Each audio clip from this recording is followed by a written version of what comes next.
Hello everyone, and welcome to the second video. And this video will be focusing specifically on how to apply for scholarships. So in the last video, I talked a little bit about how to find scholarships, how to discern which ones are real and which ones are fake. And in this one, I will be starting to get in on the nitty-gritty, how to actually apply for the scholarships once you find them. Now, this is going to be a lot of work. I won't sugarcoat it. There's going to be a lot of stuff that you have to do in order to actually apply for a scholarship. However, there is some light at the end of the tunnel. These are the tips and these are the tricks that I did while I was in high school. And during my time in high school, I won about $30,000 worth of outside financial aid in the form of scholarships. And I won most of it while still in high school. So maintaining, a full course load, doing extracurriculars. If you're willing to put in the time, it does pay off, I promise. So there are a couple things that you are going to need to keep on hand. I call it kind of like your arsenal. There are several things that you're going to want to have available to you that you can just pull out whenever you need it. So the more scholarships that you apply to, the more you're going to see consistent themes of things that you need popping out. So here are a couple things that you are going to need to have when you're applying for scholarships. The first thing that you are going to need to have is a resume. A resume is very important as it outlines the things that you have already accomplished, work experience, outside skills, things like that. And a lot of scholarships are going to ask you for your resume. So I would recommend prior to applying to scholarships that you create a resume. Now, it might not be that impressive. Maybe you're still starting out with a lot of different projects. Maybe you haven't done that much in high school.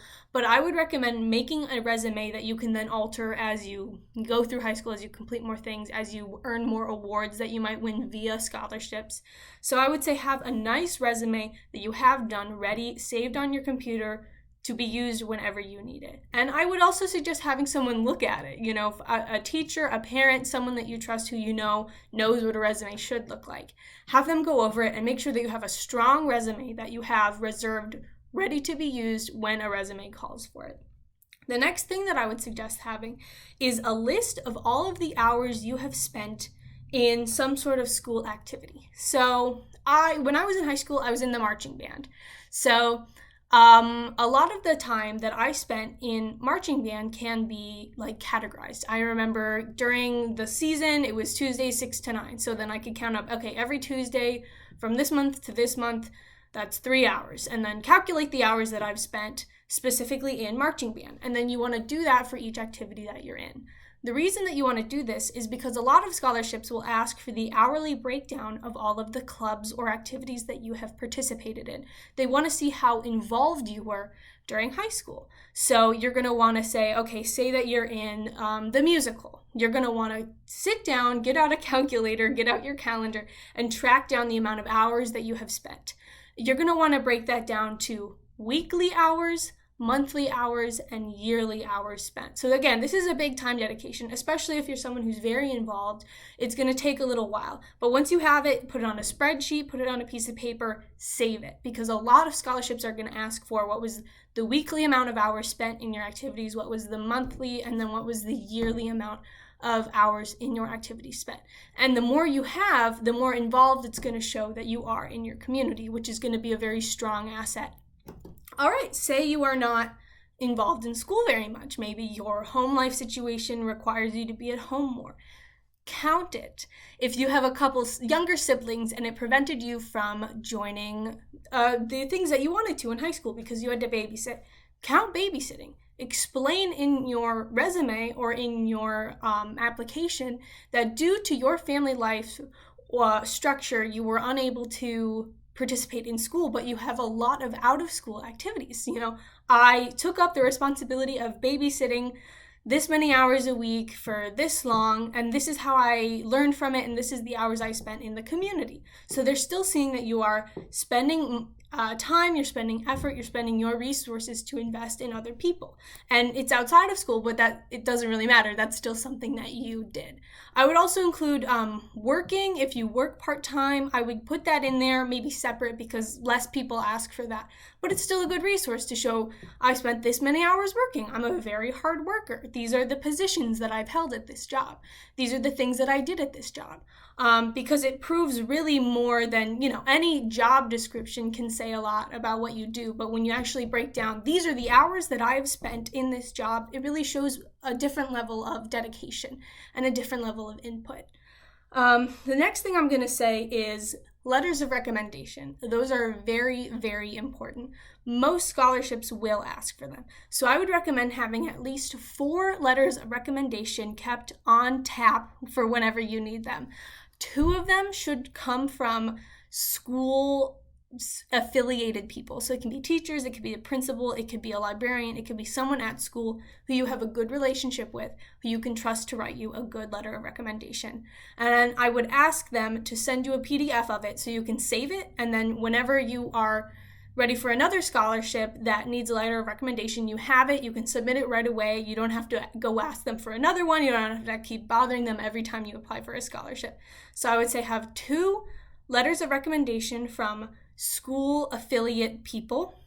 1 from, if you have any sort of faith, I would recommend having like a clergy write one, or some other, like a pastor, a priest, whatever you are involved in, having them have one. And then I would also recommend someone from a out of school activity. So this could be a coach that you have, a nonprofit that you volunteer with, have someone who's active in the community write you another one. So of the 4 letters, 2 should be school affiliate, 1 should be some sort of faith-based person, and another one should be some sort of out-of-school activity person.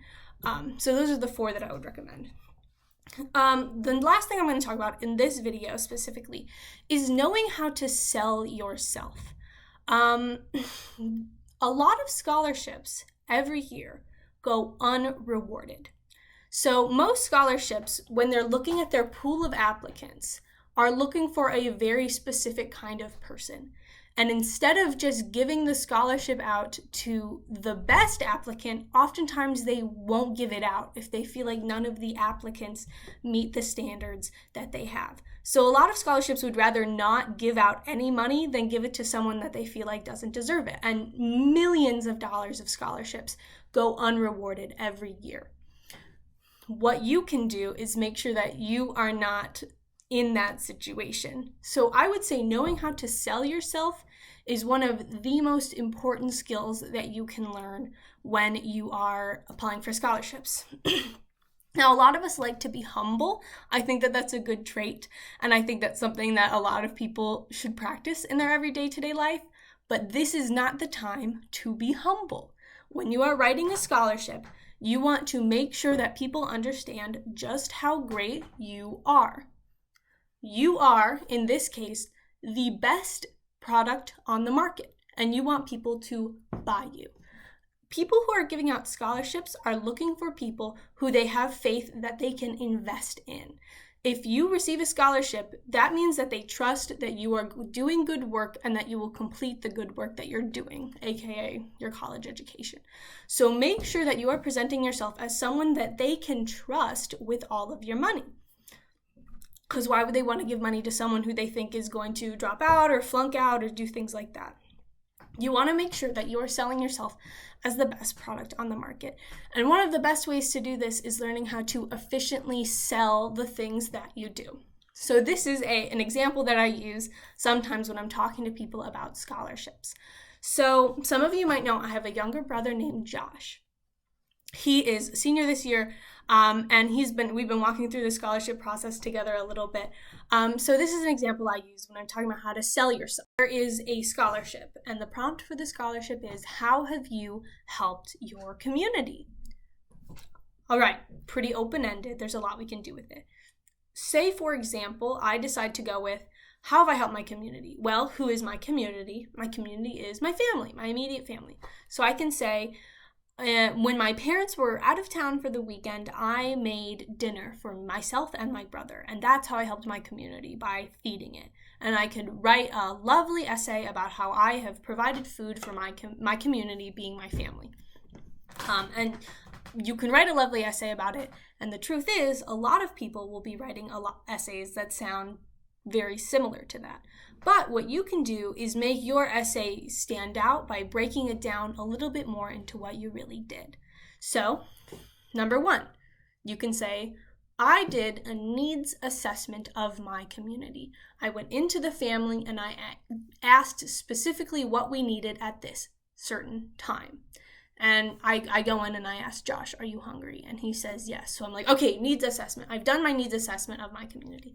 Number 2, you say, I created a response that was specific to the areas of need within my community so that the response would be catered to those individual needs rather than applying a general solution, which often, undervalues individuality. So number 2, what I really did is I said, oh, Josh is hungry. Josh likes mac and cheese. I will make mac and cheese. And then number 3, you can say this individually curated response gave the community an individualized response that they needed and that was able to work with them, generating happiness, generating the solution to hunger, generating the general wellness. So what I did was I made Josh dinner, but what I really did was I was able to enter into the community. I did the assessment. I was able to generate a response, and then from that response came the happy ending of having dinner and fulfilling the needs within my community. Finally, I would say something that will set you apart from other scholarships is then taking it a step further. This is what I did, and this is what I've learned from what I've done. So I would include a follow-up. Anyone can donate cans to the food pantry. Not everyone talks about how that changed their mindset, how that changed their experience with the world, how that changed their experience with the community. So by adding what you've learned, what you're taking away from this experience, you are showing the scholarship committee that's looking at these essays that you not only are surviving and thriving in the individual moment, but you're setting yourself up for success in the future. So from this example, I can say, I now understand better how to ask people for what they need. Maybe I struggled with that before. Maybe I was too shy, or maybe I just didn't think that was an important part of the process.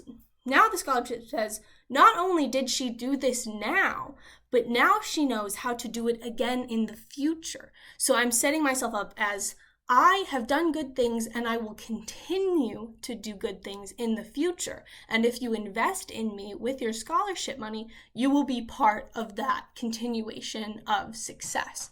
So that's really a very important part, is also going over what you've learned, how it's changed you, how it motivates you to do better in the real world. So these are just a couple tips about how to write essays. In the next video, I'll be going over a little bit more of like the mechanical how to write essays, what exactly kind of essays you're going to need, how to look for word counts, how to write the essays, things like that. So thank you for joining me again.